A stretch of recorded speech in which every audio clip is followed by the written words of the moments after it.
So one of the biggest improvements, one of the most anticipated features of Tracktion 3 is the fact that we now support looping. And we support acid loops, Apple loops, and Rex files. So it's pretty much covers the most popular looping styles that are currently in use.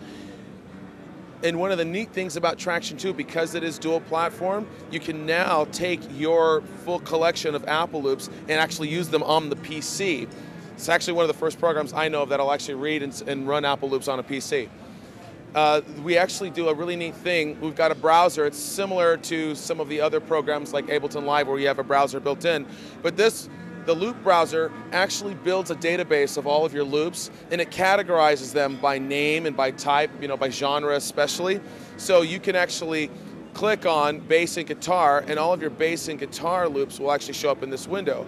Or you can change your selection criteria. You can change it to just vocals, and then all of our vocal loops will actually show up here. And it will actually audition the loop at the BPM of your project. And also, if there is pitch information, it'll actually audition the loop at the same pitch as your project. We've also included a new global marker track. I'm going to enlarge this here so you can see it a little bit better. We now have the ability to insert key change and time signature changes, and we also have region markers, and the region markers are actually set up like tabs so that they cover, or that they actually extend for the entire length of the marked region. So if I were to go ahead and zoom in here, notice that the markers will scale to the actual size of the region in your project, which makes jumping through and navigating from one region to the next very, very easy.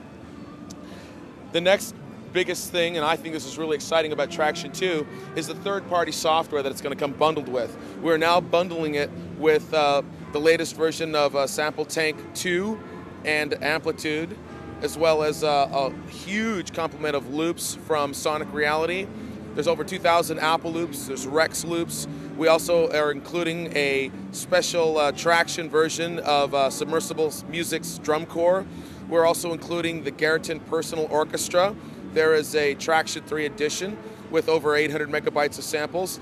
And then we're including a really good implement of Lin plugins, the Alpha 3, the Cronus 3 synthesizers, and the RM4 drum module. In addition to those plugins, there are a whole new batch of Mackie plugins. There's a channel strip plugin, there's EQ plugins and reverb plugins with all new skins that are a lot easier to see and read, and they look really nice on the screen. I can actually show you one here. This is probably my favorite. This panner, it's a real nice automated panner. Lots of really pretty blue. You can adjust the width, etc., of your of the panning field, etc. We also have a really nice, where did it go? Oh, it's up here. A really nice EQ, etc. Nice 6-band stereo EQ. And of course, these can all be controlled in from your C4.